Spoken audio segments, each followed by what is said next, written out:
My research is called Young People's Perceptions of Aging, Our Culture and Ageism, and this was my undergraduate research for Sonoma State.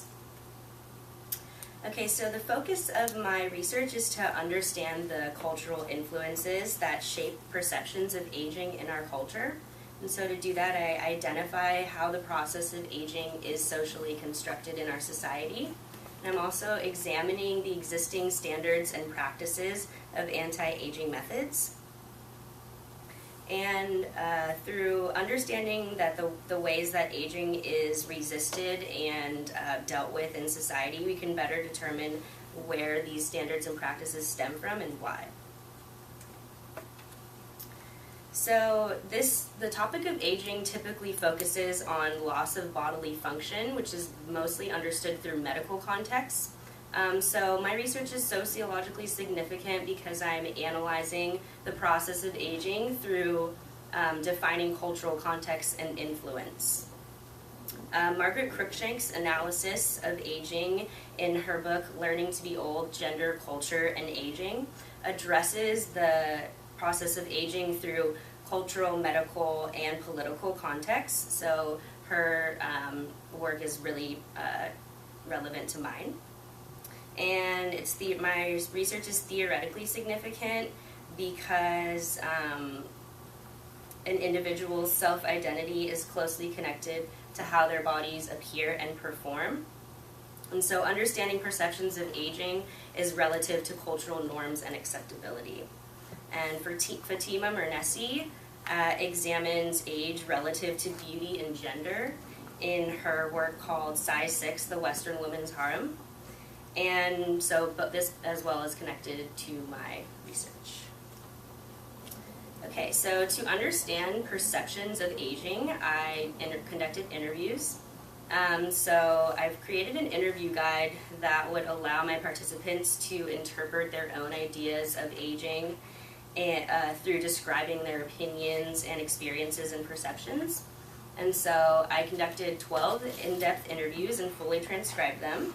And I then used coding to identify the themes and ideas that were consistent and prominent with my data. And to further elaborate and understand on my themes, I compared them to the existing relevant literature, such as Cruikshank and Mernesi's writings. And through that, I was able to develop my findings.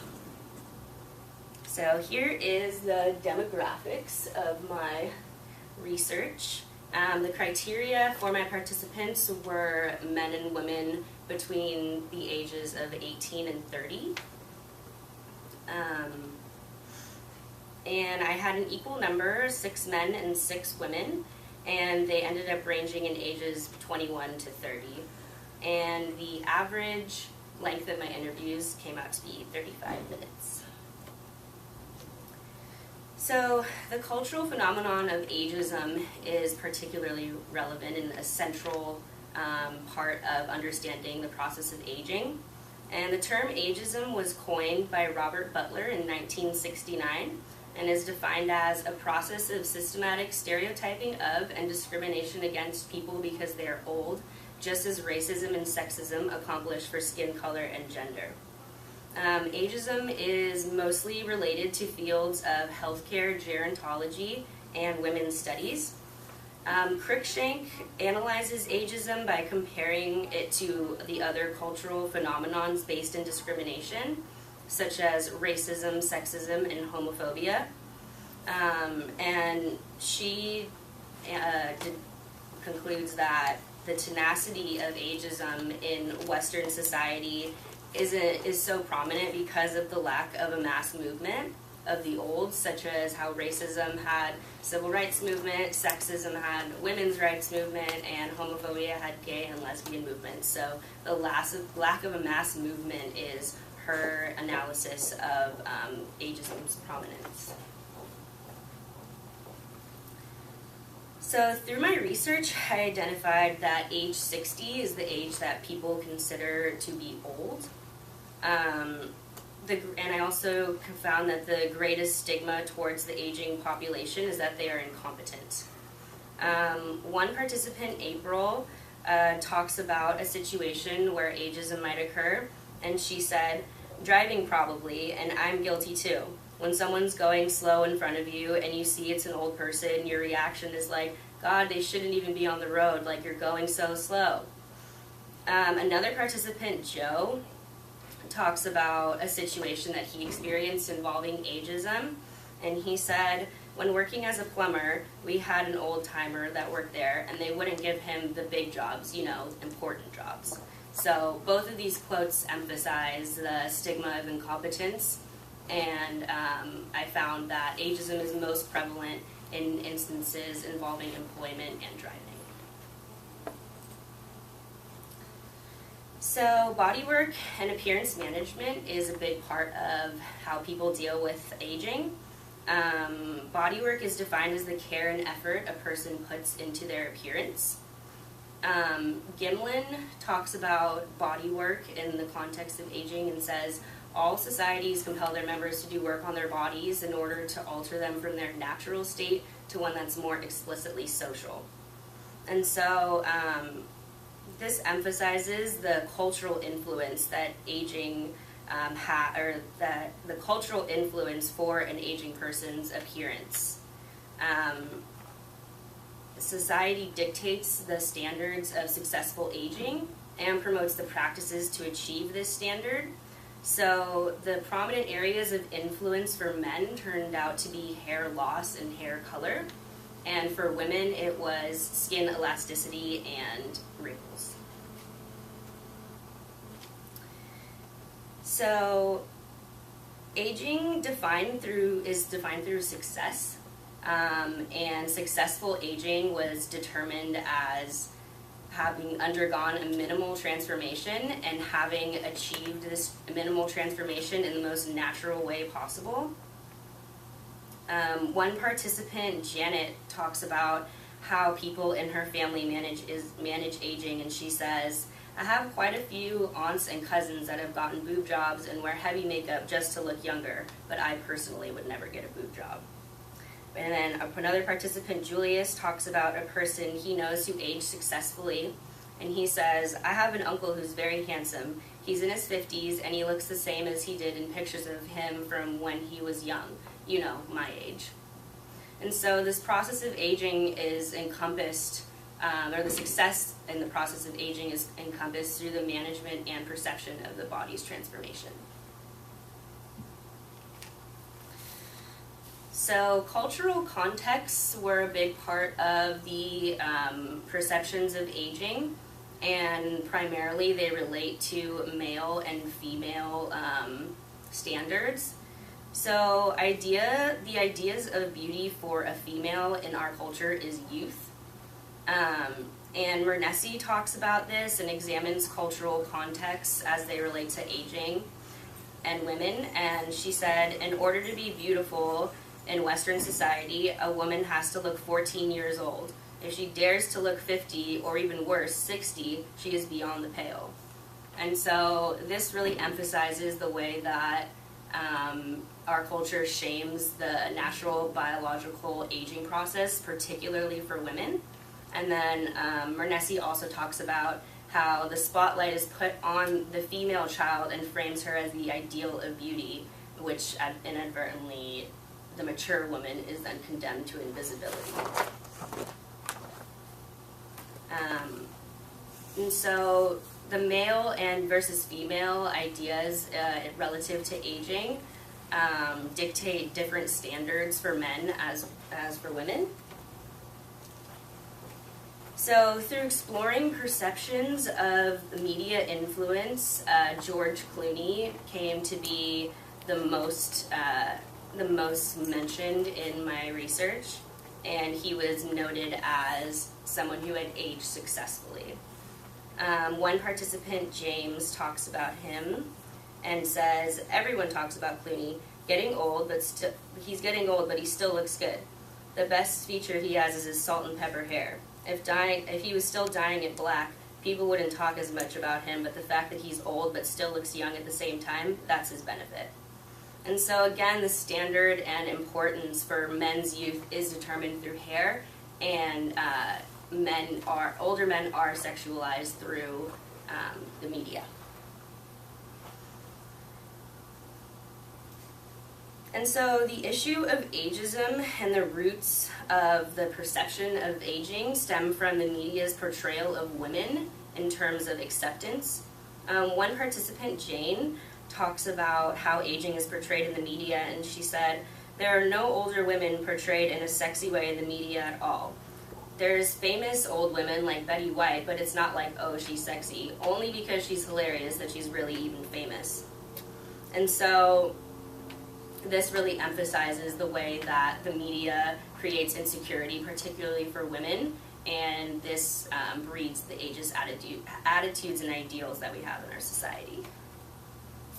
And so for future research, I think it would be good to explore standards and perceptions of other cultures. I think that our culture would have a very different standards and perceptions of aging as would a different culture, say, on the other side of the world.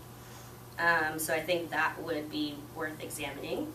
And also, going off of that, how ethnicity influences different levels of body work, so how different ethnicities have different physical features and how those play out throughout the process of aging. And I also think that it's interesting, the media influence aspect of it, so it would be good to identify within the media how gender relates to the aging experience and how media influence in general dictates perceptions of aging. And that's it. Questions after? Or? Yeah, we'll take questions at the end.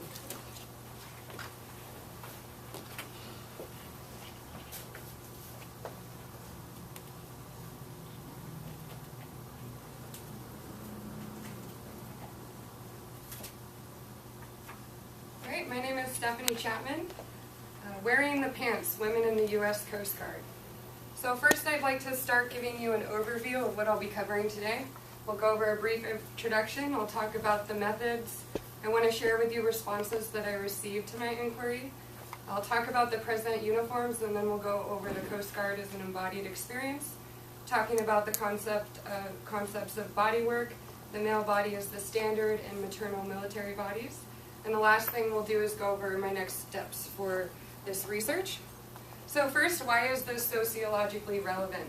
Women are not equally represented in military ranks. The military lags behind in women that are actually progressing through their occupations in terms of their rank.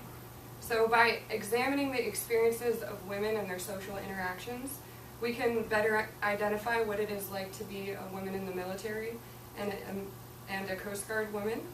A sociological perspective can help us to better understand their experiences on a deeper level. Key concepts applied in this data include body work, breastfeeding body work, and the concept of female equivalency. So first we can take a look at the overall gender composition of the military to understand why this is such an important topic. When you look at the pie chart here, you'll see that women only represent 16.2% of the total women in all military branches, as to where men comprise 83.8% overwhelmingly of the military. It's important to note that the military demographics report for the DoD does not include specific information for the Coast Guard. So Coast Guard demographics I will share with you, I have obtained from one of my participants. So here are the gender trends in the military from 2000 to 2013, and they show an approximate 1% increase of women joining the military. Given the current gender distribution, the military is an excellent focus for my research. So we'll take a quick look at the Coast Guard specifically with their demographics, showing that less than 5,000 women are enlisted in the Coast Guard, and an additional 1,500 women are serving around as officers. That is a total of less than 6,000 women in the Coast Guard, and men comprise 33,000 of the members in the Coast Guard. So to shed more light on that, the total number of members in the Coast Guard is 38,987 members, and men comprise an overwhelming over 30,000 of those members. So this leads me into why talk about the Coast Guard. Why study them in general? I think going over the charts give a great example of why would we not need to look at the Coast Guard. I'd also like to stress that the military often overlooks this branch as a service branch to the military. For example, during 9/11, our country experienced one of the largest boat lift responses, rescue responses that we've ever experienced in history, and it was coordinated by the U.S. Coast Guard. So here in the picture, you'll see that the Coast Guard emblem is missing from the Department of Defense's memorial plaque in New York. I'd like to share with you a little bit how the women responded to my research inquiry. I had a lot of support and people really excited I was looking into this. Participant Rebecca stated, "Yeah, I mean, we need this. It's going to help later on when we're having these issues and we have studies out there for us to reference and that we were actually a part of, not just some study they grabbed out of air." And participant Meredith says, "Perhaps some of your research will uncover whether or not that's true. Again, I'm very glad that you're interested in this topic." So now we'll talk about my methods. I went through 2 IRB boards. First, I started with Sonoma State universities to receive approval to generally interview women in male-dominated occupations. Once I received their approval, I made contacts at the local bases for the Coast Guard, and they referenced me to the Coast Guard's IRB so I could specifically interview those women. I ultimately received approval through both of the boards, and then those contacts I had made got me in touch with the president of CG World. CG World was founded in 2012. It's a newly formed women's organization on base, and it focuses on Coast Guard women's recognition, leadership, and development. I received an Excel spreadsheet with 11 women that were interested in volunteering for my study from the president. I was able to conduct the interviews in offices and conference rooms that were provided for me. I then snowballed sampled to obtain a total sample size of 19 women that I was able to interview. All of the interviews were conducted this year in 2012. I got to visit the San Francisco Air Station behind the San Francisco Airport at the water. I went to Coast Guard Island in Alameda, and I also visited Yerba Buena Island, where the Coast Guard has a dock, and I actually got to tour one of their cutter boats. So 10 of the total 19 interviews have been transcribed and coded at this time for this presentation. Through the transcription and coding of the qualitative data, I have uncovered key themes, of which some of them I will share with you today. Bodywork is a key concept found through this analysis, and I'm using Deborah Giblin's definition of that. The work that individuals undertake on their own bodies and to the paid work performed on the bodies of others. So women and men manage their bodies in line with societal expectations generally, but also in line with their occupational requirements. In fact, women have more pressure to maintain appearances socially and also have to do more work, body work, to meet them. This photograph illustrates the dilemma of body work required of being a woman versus the occupational body work required of being in a male-dominated occupation like the military and the Coast Guard specifically. Many women express concerns and dilemmas in maintaining their outward portrayal of femininity while they were wearing the uniforms and following their restrictions for hair, makeup, etc. So, in order to understand the experience of these women in the Coast Guard, we must first understand the uniforms that they are wearing. From a sociological perspective, this is an excellent location to understand gendered bodywork through the lens of bodywork. Additional themes of breastfeeding bodywork and of maternal military bodies and the concept of female equivalency for the male standard will better help to understand these experiences. To illustrate this, I'll first show you the different uniforms that they wear. First, we have the men and women's uniforms. Note the similarities in both. Women reported their uniforms frustrating for several reasons that I'll go over with you. There are regulations for their hair to either have it in a bun that's no thicker than 2 inches or a length that's short enough to be off of their collars. Their makeup regulations have to be natural or neutral in color, and jewelry has regulations too. For example, they can only wear studs. It was explained to me that no trendy styles are acceptable in the military. we'll talk about the female options that are for uniforms. They've recently adopted the untucked Air Force shirt that they offer to their women. This was reported to make a tremendous difference. Participant Meredith stated, when they adopted the Air Force shirt, it made a tremendous difference. Also, here we have the female pants option. Of the 19 women I interviewed, 17 of them chose to not wear that option. They instead purchased the male pants for the uniform. That means 90% of my sample is wearing the men's instead of the women's, hence the title of my presentation. Now we have the shirt stays, which are a great example of the male standard in the military. This is another reason women are grateful for the untucked shirt version, because it no longer requires them to have to wear these stays. Women reported when they would sit down, the shirt stays would snap off and hit them in the leg, actually causing a lot of pain.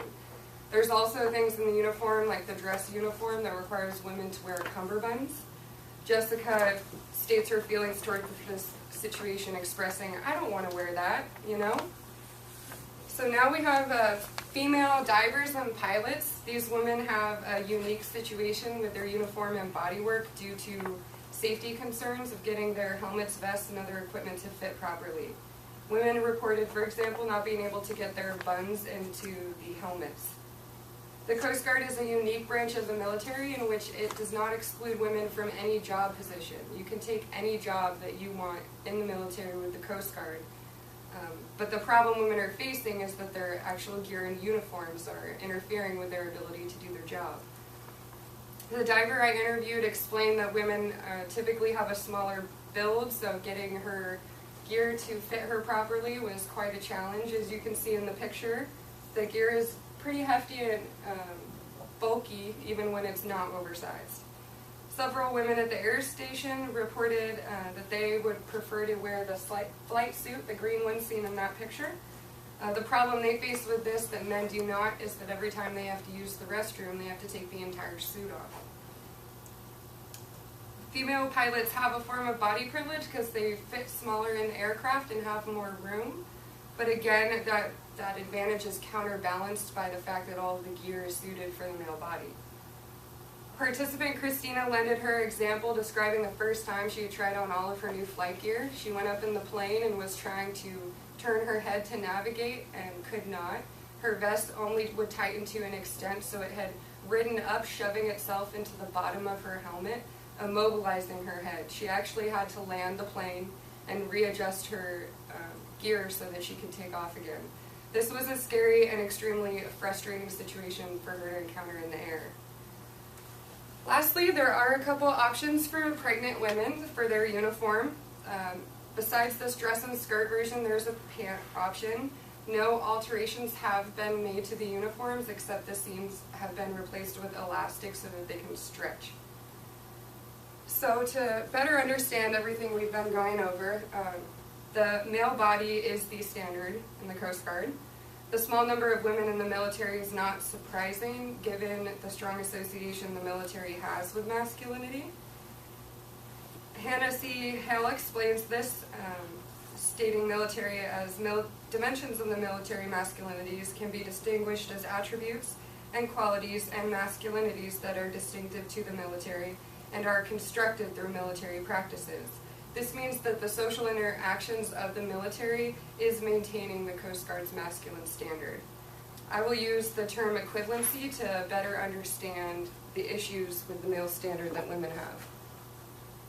So the term equality means to be exactly the same, whereas the term equivalency differs in meaning. The difference is explained by Connie Brownson's description here. Distinctions between the physicality, skills, and behaviors that both males and females bring, explained further, is females may not be physically equal to their male peers in terms of strength and endurance. They certainly possess the potential to exhibit equivalency with the males. Men, for example, their hair regulation is to have their hair extremely short, so they are not allowed to wear buns. So they do not have a problem with their helmets and buns fitting. So there's no way to have any equality standard there, and there's a need to have an equivalency standard developed. So Coast Guard women strongly believe that the BMI works against the female body. Participant Kylie expressed, "I hate it. I would probably look emaciated. It's just like there's no way I would look normal at that weight." The BMI accounts for muscle mass with men more so than it does for women. Also, there's a taping regulation, and men's necks and arms are bigger, so the taping better suits their bodies as well. The Coast Guard does not have a physical requirement test, so they have their members do a weigh-in and meet their BMI weight every 2 times once a year. And if they are not able to meet their BMI weight, then they have an additional requirement of having their body fat taped as a way to meet that standard. Women compare themselves to men, and the military as an institution does too. Women and men's bodies are different. They are not the same in varying ways. However, some women reported concerns with their particular body health measurements that seem equal but in fact have unequal applications. Participants discussed different strategies for women to meet these standards of starving themselves and utilizing body wraps. Women also reported more concern of having their equality tested instead of their equivalency. Christine explained how she would ignore the males when they would kind of taunted her from boot camp because there were some equivalency standards. She said, "I'm not supposed to have the upper body strength that you have. It doesn't mean I can't do all the same. I'm not trying out to be you, you know." And Jessica explained this in reference to the uniform appearances, stating, like, "We want the same opportunities, but we're not the same as men, and we don't want to look the same as men." The majority of females interviewed reported that when their equivalency was measured over their equality, that they felt the differences were valid. One area where all women are challenged in regards to their body work is when it comes to breastfeeding. So here I'll be using Cindy Stern's one dimension of her definition of breastfeeding body work, the extent to which women actively engage in bodily practices related to their work as producers and suppliers of milk. Here the Coast Guard has CDCs, they're child development centers that serve as the daycare for their members to use at work. The CDC creates a unique situation in which women can have their children close enough so that they can take breaks during their workday to go over and breastfeed. The Coast Guard also provides lactation rooms for women to utilize. There is concern among the Coast Guard to make this situation easier for mothers, but a solution has not been reached yet. Due to the occupation of my women, more of them talked about breast pumping than actual breastfeeding. So here you can see in the picture, pilots are able to take their breast pumps on board with them, but if women are not provided accommodations, they're not likely to ask for them because they do not want to cause any more attention to their lactating bodies. Participant Christina explained her feelings that women aren't going to necessarily beg for what they need. She goes on to say, they're just going to say, "Okay, that's the way it is. I just have to suck it up and go with the flow." With that said, the breast pumping situation has improved over the last decade. Participant Teresa had a lot to say about how breast pumping used to be. She explained an experience as mortifying when she would have to stretch her extension cord across the hallway to underneath her bathroom stall to pump out work. She worked in a cubicle and did not have her own office yet, so that is what she had to do. Also, breast pumps didn't come with batteries then, so you had to use the extension cord. She also explains the experience seared in the back of my mind when she was pumping and doing inspections out in the field. She would have to pump in the back of a government vehicle with a little black cover over her breasts while men would walk around everywhere. Several women explained that having a staff job was better for breastfeeding body work, and Teresa reported her experience much better with her second child when she had moved up in her position and had access to her own office. So in summary, I first showed you how the Coast Guard and the military in general is a male-dominated occupation, and I then discussed bodywork along with the importance of that to women in the Coast Guard, corresponding to several aspects of their uniforms. I also went over the terms breastfeeding bodywork and female equivalency versus equality to better help understand the struggles that women face in meeting this standard at work with their bodywork. So the last thing I want to do is go over what I plan to do next with this research with you. As I said, only 10 interviews out of the 19 have been transcribed, so I plan to complete transcribing and coding all 19 and include all of them into this analysis. I'd also like to take a next tier to this study with a comparison interviewing women in the fire department on additional themes that I found, such as maternal work accommodations, parental leave aspects, and career opportunities for women.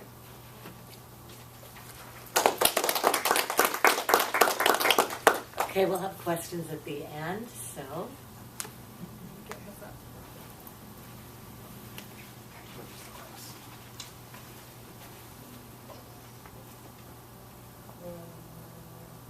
Y'all want to see everything. Hello everyone, my name is Alejandro Tinajero. I am a recent graduate of Sonoma State University, and during my senior year actually at Sonoma State, I had the question as to how the actor uses their body to take on new roles and different selves, and just how they see it as a tool to get this work done. So I designed and executed this original study, and there's some pretty interesting results, I think. So my methods, my demographics. I interviewed 10 student actors at Sonoma State, and I found them using a snowball sampling method. So the first interview I actually got from one of my friends, and she suggested someone, and it kind of just went on and on and on from there. They were all very eager to talk, and they talked for a good amount. Each interview was about 40 minutes to an hour long. And it was a rather small sample size, so not too representative of the whole acting community. But all of the responses were very consistent, and they all yielded very similar results. And with those results, I got to my findings, and I found some 5 major things, which I will get to very shortly. Actually, no. So the first of these findings was body awareness. So actors, the actors I interviewed, the participants, all made it clear that while they are on stage and while they're giving a performance or even rehearsing, they become more aware of their body and how they're holding themselves. And this is the first step that is necessary to take on a different role in a new character while giving a performance. So they would become aware of their little tics and quirks, is what they call them, their natural demeanors and just their natural body movements and how they spoke and how they held their body. And while on stage, while giving a performance, if these natural demeanors and emotions and voice came out while they're giving a performance and taking on this different role, it could break character. So the first step is becoming more aware of the body and then suppressing it, which we'll get to next. So this was they usually don't know what their little tics and quirks are, so others have to tell them, and then from there they have to learn to suppress their true self. So the second step in taking on new characters. So once the self has been, or once the actor has become more aware of his or her bodies, they have to take steps to kind of wipe that all away and get a clean blank slate. So there are a few different methods actors will utilize to do so. There's a lot of breathing. There's a lot of body work involved in suppressing the true self. So if an actor is feeling really nervous or anxious before going on stage and putting on a performance, they can't show those feelings of anxiety or nervousness because it's going to break character. So many of the participants cited using breathing techniques to kind of control themselves and calm themselves down before going on stage. And that is an example of body work to kind of manipulate their own emotions and, again, wipe themselves clean up who they really are. I thought it was interesting, a little sad, but so apart from breathing techniques, they also use a technique called going into a neutral position where they just stand perfectly straight, take a deep breath, and kind of eliminate and just relax. They eliminate all body tension, and they just, from there, will go into their character and kind of take on how their character will stand and how they will behave from there on. So in order to do this, they have to become aware of how they are holding themselves in their bodies, and then they suppress themselves, and they will then present this false self. And the false self is essentially the motives and the emotions and the body movements and just the embodiment of the new character that they're depicting on stage. And there are a few ways that actors will present this false self to the audience. Actually physically getting into character, such as putting on makeup or getting into costumes or using different props, really helps them present this new false self to the audience.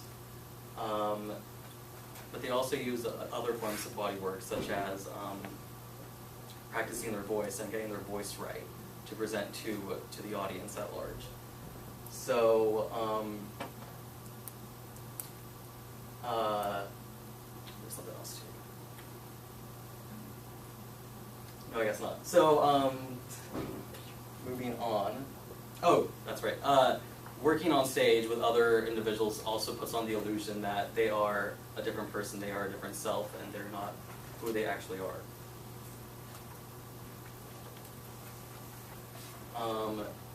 Throughout all of these interviews, all of the actors made reference to the fact that they see their body as their biggest asset, their biggest tool for them.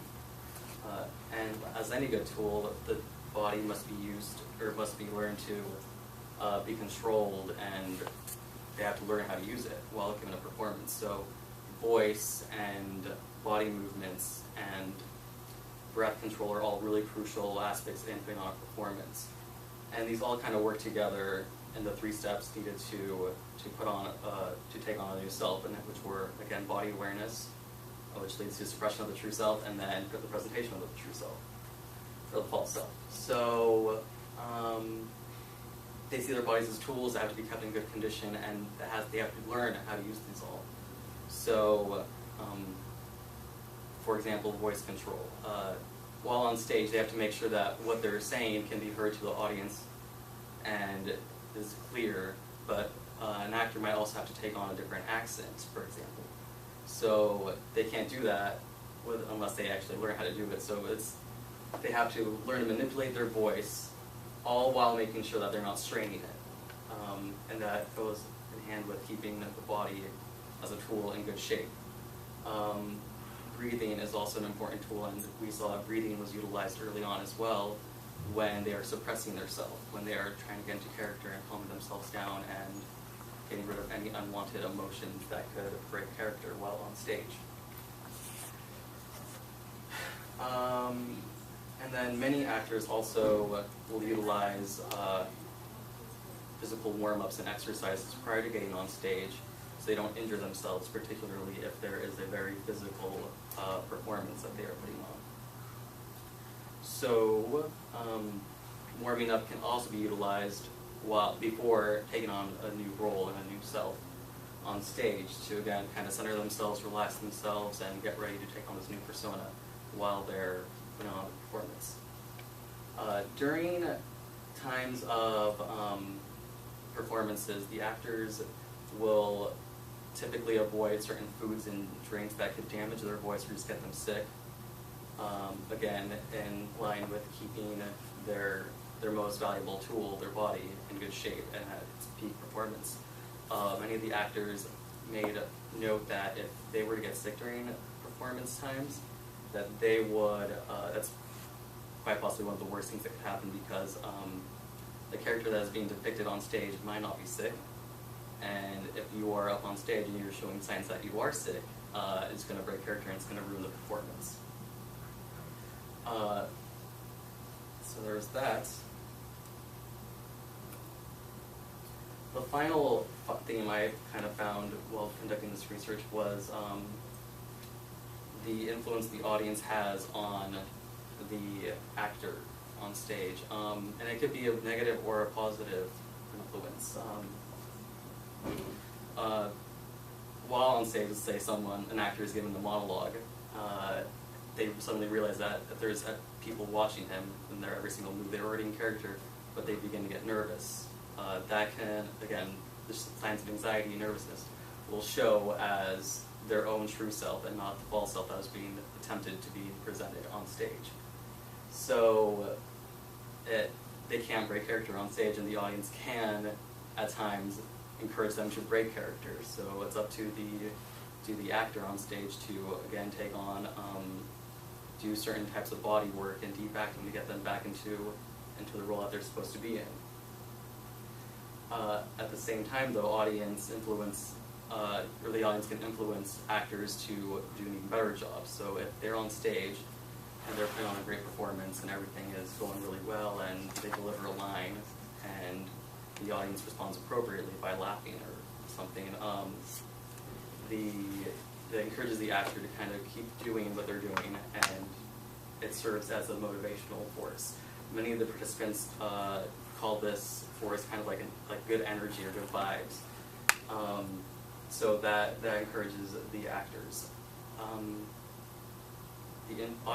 Actors also become more aware of their body while they're on stage. They realize that the actors or the audience is watching every single move, watching their body, make sure they don't get out of character, which again can either break character for them or it can encourage them to stay in that role. So there is a lot of research done on the subject matter. While I was working on all this, I didn't find any previous research on how the actor utilizes their body as a tool to get into different roles.